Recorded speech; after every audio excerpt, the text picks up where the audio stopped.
What's up, everybody? So I realize that this may be somewhat of an odd question. Was Roshi wasted in the Tournament of Power in Dragon Ball Super? And we're going to actually go through the anime and the manga.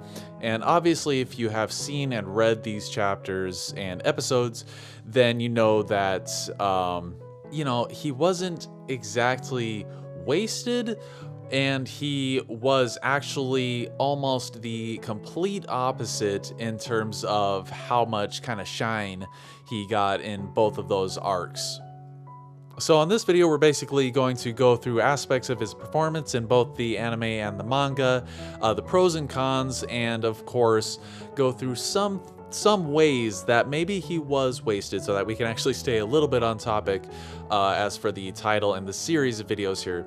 So we're going to go through the history a little bit of Roshi to kind of give some context, just like we did with Tien and some of the others. So going back all the way to Dragon Ball, of course, Roshi was like the teacher of Goku and Krillin. We see in the 21st Tenkaichi Budokai, he's going up against Goku, and they're almost on par. Like, you can tell that Roshi is a little bit superior due to a couple of technicalities causing Goku to not lose. Like, he turns into a great ape, and he's pretty much at the high level of power at that time, in terms of power, of course, because his character still has a little bit of growth to do in the series. And so we go on, Goku ends up losing to Jackie Chun, which is Roshi in disguise, of course, teaching them a lesson that there's always somebody more powerful, and that is an important lesson in this entire series. Now we go on to the 22nd Tenkaichi Budokai, where of course he's trained up a little bit, he's Jackie Chun again, and he's going up against Ten Shinhan this time, who of course goes on to win that Budokai tournament. But he forfeits against Tien, admitting that he would have been defeated if they continued the fight. He's like, he's admitting that, man, these young guns, they are the stuff. I have nothing left to, like, I can't keep up with them, blah, blah, blah. That's basically the gist of it. And yeah, so Tien and Goku go at it, and they end up far surpassing him after this point, going to the 23rd, the Piccolo Daimao arc, and of course Piccolo Jr. after that. And then of course, after that point, basically Roshi was a non-factor in terms of power. He was still there. He kind of got shifted to the side. He's still like their old master. They had their good times, and basically they kind of leave him in the dust with the power and stuff like that, especially when you go on to the Saiyan Saga, when the Earthling characters go on to train with Kami, and they got massive increases, and then Goku trains with King Kai, and they get massive increases. And of course, I'm mainly talking about the power stuff here, because obviously Roshi is an old guy. He's wise in his old age. Even though he is very pervy, that doesn't mean he's not wise. But throughout all of Dragon Ball Z, all they do is show him sitting on his beach chair on his island looking at porno mags, They show nothing of any interest that he has for training. He's like, oh boy, these kids, they sure are amazing. They surpassed me a long time ago. And now so he didn't do anything in Dragon Ball Z. So now we go on to Dragon Ball Super. Of course, we have the movie of Resurrection F to be the main point here, the main starting point to the shift of Roshi's character from Dragon Ball Z, because he was a non-factor in Dragon Ball Z, but now for some reason they're bringing him up into Dragon Ball Super. So he's in Resurrection F. A lot of people took note of this and said, well, this doesn't really make sense. I mean, Frieza soldiers were supposedly around 1,000 power level, or as strong as Raditz, but that's what they said in the Frieza arc. But these are like second class Frieza soldiers, as Frieza himself states, so they're probably weaker than that. So I mean, if Roshi had trained during all of Dragon Ball Z, that's quite a bit of training that he's had. So, I mean, he's got the old wise man experience stuff, and now he's got, you can say that he's been training throughout all of Dragon Ball Z. So in Resurrection F, it makes sense that he's able to take on these Frieza soldiers to a certain degree, especially in the anime when he gets tired out fighting the second class Frieza soldiers, because there's so many of them. But that is another factor that we're going to factor into this here to see if his power makes sense, which I went into greater detail in my other timeline of power video, so you can check that out. I go into much more detail in that one, but right now we're just kind of illustrating some context for what we're going to talk about in the Tournament of Power. So bear with me here. He is getting tired out in fighting the Frieza soldiers, but then, so as we've seen, the time span between Resurrection F and the Tournament of Power is only around a year due to the age difference between Pan and Bra and factors like that. So, I mean, he's getting tired out from these Frieza soldiers, and then he's able to do what he does in the Tournament of Power. His increase here, or his supposed increase here, and we'll talk about that a little bit as well, is somewhat similar to Krillin's increase here. Like, they show off how much Krillin has improved, though if you've seen my Krillin Timeline of Power video, I think I gave him a little bit of the benefit of the doubt there and gave him a pretty good increase in the short amount of time of training by himself. With Android 18, I guess, but anyway. So now that we've gotten the 5 minutes of context out of the way, we go on to the Tournament of Power. So, Roshi in the Tournament of Power. You know, a lot of people were saying, you know, this guy doesn't belong on this team in the Tournament of Power in the Universe 7 team. And, you know, a lot of people were saying, well, you know, his experience could matter. You know, a lot of people mention Roshi's quote-unquote experience.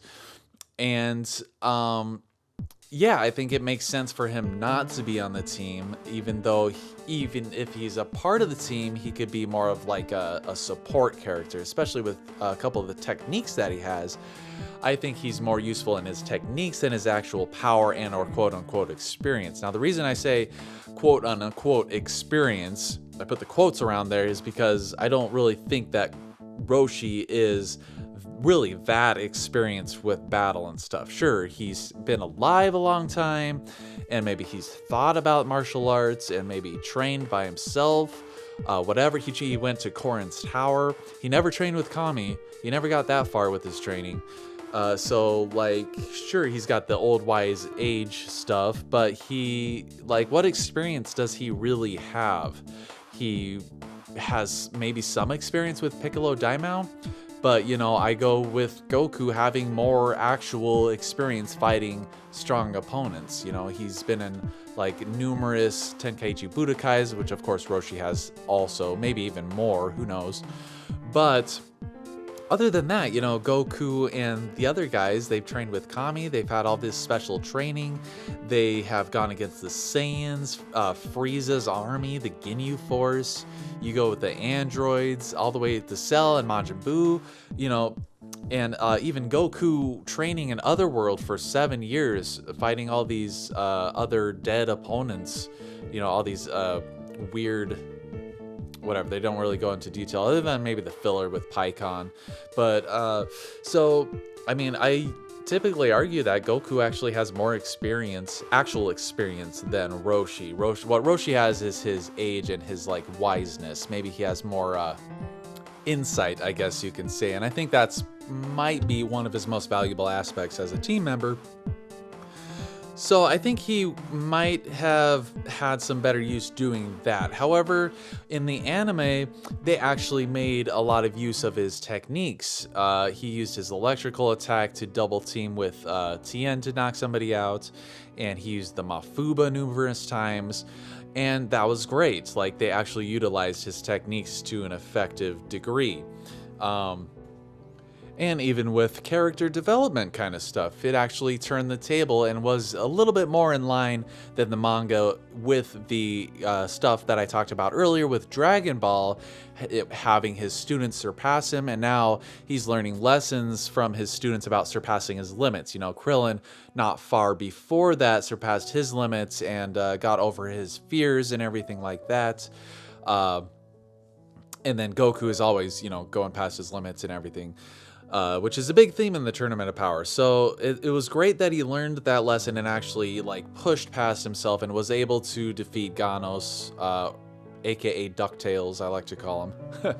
But so that was great, and he actually utilized some of his techniques to eliminate opponents with other dangerous techniques. So he was very useful in the anime version of the Tournament of Power, because the characters that he eliminated might have gave some trouble to the other team members of Universe 7.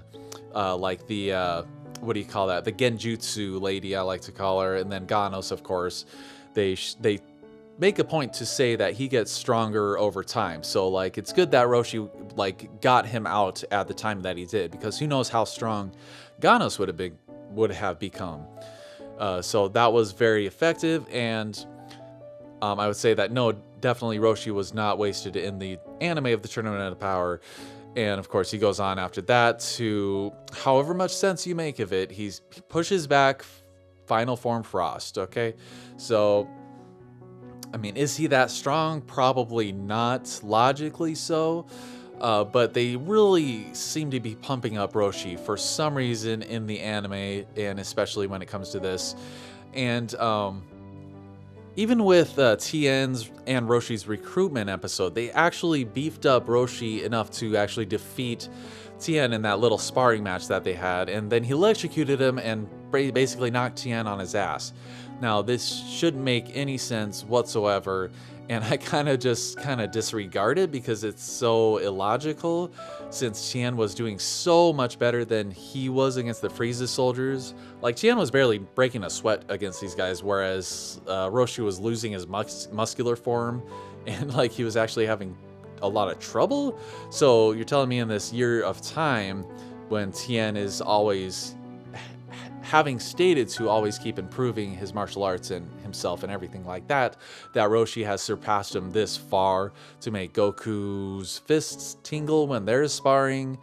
Yeah, that was pretty much dumb. I think that, you know, a simple explanation, that's all we need, you know, because it's really what the show likes to do is really push our suspension of disbelief, which is crucial to any kind of media. Like, if you're reading something, if you're watching a movie, you're sucked into that movie's world or that TV show's world with the established rules that they have. And now in Dragon Ball Super, they're really pushing and playing with these established rules and actually trying to twist them and change them in certain ways. And so a lot of people are taking issue with it, and it's understandably so. I mean, if you're not bothered by it, then that's awesome. I envy you in a lot of ways. I don't let it bother me that much, even though I might complain, but really it's just fun. We're just having fun here. I mean, that's why we're here in the first place talking about this, because it's fun. So the Roshi and Frost episode was yet another one focusing on Roshi and his techniques, especially the Mofuba. He's going and he accidentally gets Vegeta in the Mofuba, which was actually really cool dynamic, having him and Vegeta. And then with his last bit of energy, breaks the bottle that Vegeta's in and saves him. So, like, the character stuff in the anime for Roshi was awesome, even though the power, it was really stretching that power scale stuff with him pushing Frost back.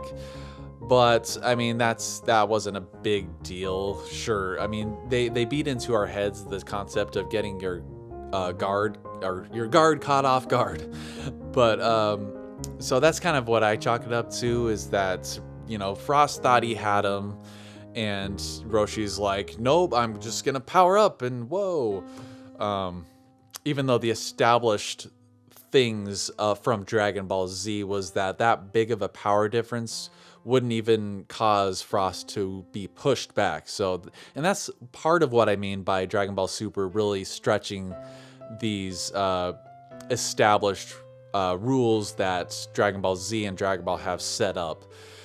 So it's kind of its own thing in that way. It just does whatever it wants.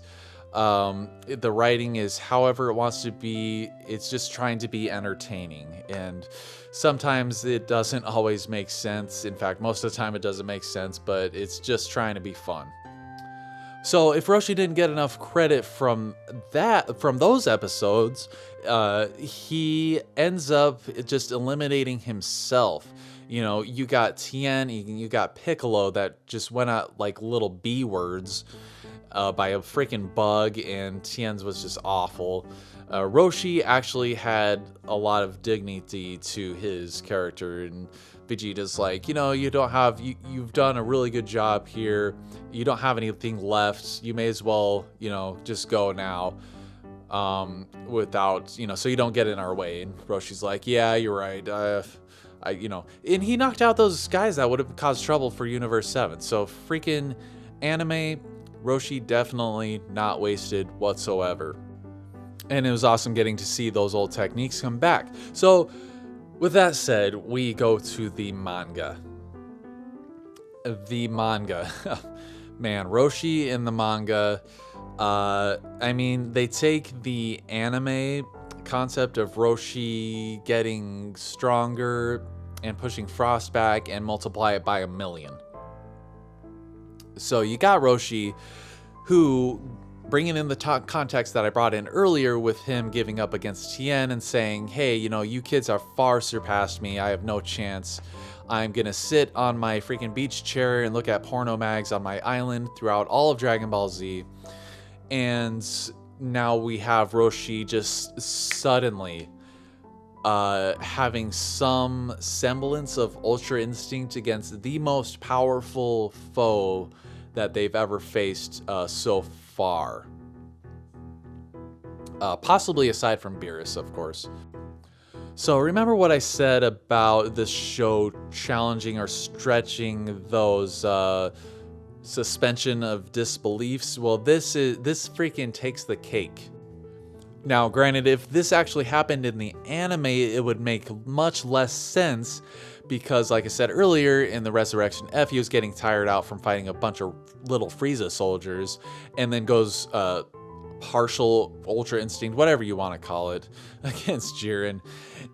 But the manga didn't have Resurrection F, so we didn't have any established power rating for Master Roshi. So who knows? He could have been training all throughout Dragon Ball Z, specifically to hone this ability, and never told anybody, never tried to teach it to Goku because, you know, he's not his student anymore. He's still his student, but he's not his like active student, if that makes sense. But he, you know, they can still teach each other things. Like in the anime, it was awesome, that little flip around. He learned from his students. That was great. But the manga, he's quote unquote teaching Goku a lesson about how to move. And I'm like how, like, where did you get this from? Like, it must have been developed in the last like 20 years because you didn't do this good in Dragon Ball in the freaking tournaments when you gave up against Tien, and you didn't participate whatsoever in Dragon Ball Z. Like, you know, where were you when Cell was there? Like, I feel like the difference between power of Roshi in Dragon Ball Z against like Cell or Frieza is just as much or less than Roshi now and Jiren. Like, how much stronger has Roshi really gotten? How much training has he actually done? Or is it training at all? Are they just saying, hey, here's Roshi, he's using his experience. And, you know, and going back to the established rules of Dragon Ball and Dragon Ball Z that Dragon Ball Super likes to play around with, time and time again in Dragon Ball Z, like weaker characters could not see the movements of the stronger, more powerful guys. But now Roshi is just seeing all of Jiren's moves, and he's actually causing Jiren to block. That was kind of a big thing to me. It really just shattered my suspension of disbelief and really took me out of the manga. And that's the thing, when things like this happens, it completely takes you out of it when you're like, wait, what's going on? This shouldn't be happening. This continuity is really weird. And that's where power scaling comes into effect. Like, Jiren is way weaker than, Roshi is way weaker than Jiren. He should not even be doing nearly this good. Of course, the fact of the matter is that Jiren is holding back, obviously. And before that, even, you have Casserole. I actually think it would have been much, much better, and a much better fit, because Casserole doesn't have an established power level in this. Like, we don't know how strong Casserole is. We just know that he's stronger than Roshi. So it would have been much more better for Roshi to teach this lesson, if he's going to teach Goku the lesson at all, to teach this lesson while fighting Casserole and not go up against Jiren, because I think it would have fit a lot better.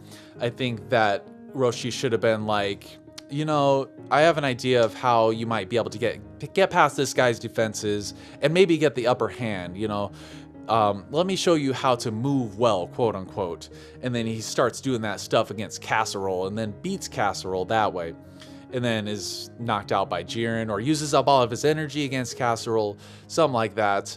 But I think that would have been much more effective and take you out of it quite a bit less than Roshi going up against the weakest guy from Universe 7, supposedly, against the strongest guy, like possibly the weakest guy in the entire tournament, or Battle Royale, against the strongest guy in the Battle Royale. So maybe that's why they did it. Hey, wouldn't it be cool for these guys to fight? No, it wouldn't. And it was basically just a lesson that Roshi was trying to teach Goku, and we got the flashback of Korin, Popo, and King Kai, and Goku's like, oh yeah, I remember when I learned those lessons. And I'm like, what? You learned those lessons and you've improved so much since then? Now you're training with a freaking angel and on a God of Destruction's world, and yet Roshi, who has been sitting on his island reading porno mags, is teaching you how to move well. I guess he's just, old. Maybe he should have told him how to move well, or maybe, I don't know, man. Just like giving him advice in his wise old age. Use his wise old age a little bit more. I think that's kind of a way that he was wasted in the manga, was that they used him like he's a massively powerful, or not necessarily powerful, but massively skilled, which he is, fighter. But is he that much more skilled than Jiren is? Jiren's been hyped up so much, so it's like, that's why I think it'd be better if he went up against Casserole.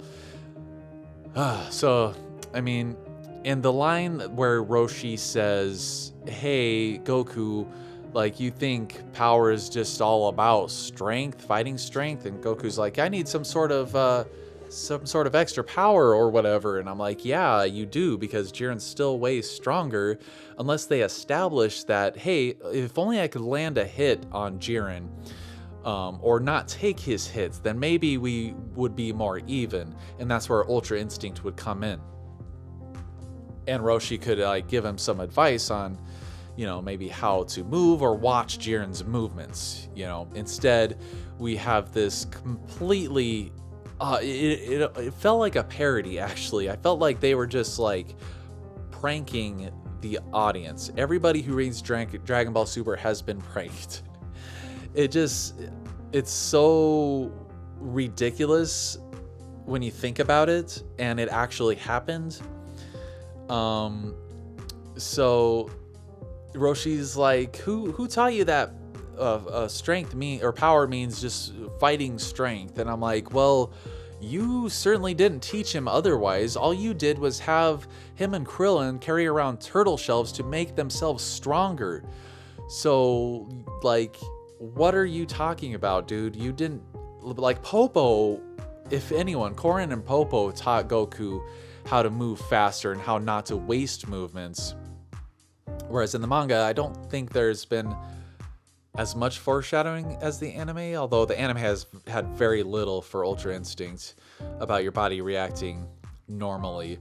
So, I mean, Ultra Instinct basically is what Goku said, some kind of new power, because it makes him stronger as well as react more efficiently to attacks. So, in general, I think Ultra Instinct should have just kept it as the reactionary speed stuff and not any kind of power-up, really. So, in general, I think Roshi was actually wasted in the manga. I think his character in general could have been utilized a lot better. He could have given some different and much more fitting advice to help Goku fight Jiren instead of Roshi actually going up against Jiren. And I think it actually makes Goku, in terms of his character, like, dumber, I guess, because, like, what, did you forget these lessons that you've learned in the past on how, quote unquote, how to move well? And also, it's making Jiren even worse too, because why is he holding back so much against Roshi when he could just swat him away like he ended up doing? But the fact that he let Roshi go on for as long as he did, I mean, their universe is on the line, and Jiren has been established in the manga to be like a really good guy. So now he's just sitting idly by while this old guy like dodges his attacks and like makes him block him. Whereas in the anime, Jiren was blocking Super Saiyan God Goku with a finger. Of course, they're different continuities, so it's fun to compare them. But anyway, so pretty much to summarize, I mean, Roshi in the anime version in the Tournament of Power, definitely not wasted. He had some great character moments, some really good eliminations. The manga version, he didn't really do much of anything. I mean, I feel like there was a much, much, much better way of Goku getting to the Ultra Instinct version, and didn't really need Jiren or Roshi to go up against Jiren like that. I felt like that was completely unnecessary and just really dumb, you know? It just wasn't that great of writing, to be honest. And actually, retroactively hurts the rest of the series, because, you know, where was Roshi during all of Dragon Ball Z, and why was he having trouble against Frieza's soldiers? Of course, that didn't happen in the manga, so sticking straight with the manga, where was he during Dragon Ball Z? And maybe even Battle of Gods, like, why didn't he go up to fight Beerus? Just kidding, but I know it's not like a power thing and more of they're trying to hype up Roshi's experience, but I don't really buy that Roshi has that much experience, because, you know, who has he been sparring with? Who has he been battling with during these entire years? Has he been just like image training, maybe? Who knows? He's just better, I guess you can say. Sure, was it cool? Yeah, sure. I mean, maybe if it was a fan manga or just like a little disposable snippet, but this is actual production material, like canon material. So I feel like maybe you should have left that on the drawing room floor, you know? But I definitely think that there was much, much better ways to go about that.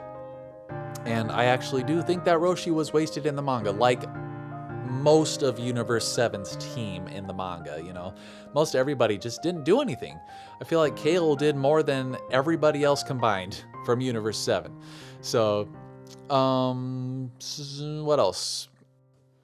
Well, I guess if anyone has anything else to add, just put it down in the comments so everybody can see. Pretty laid back discussion this time, just having some fun. Talking about Roshi and the Tournament of Power. So, not wasted in the anime. partially or mostly wasted in the manga. Less wasted than everybody else.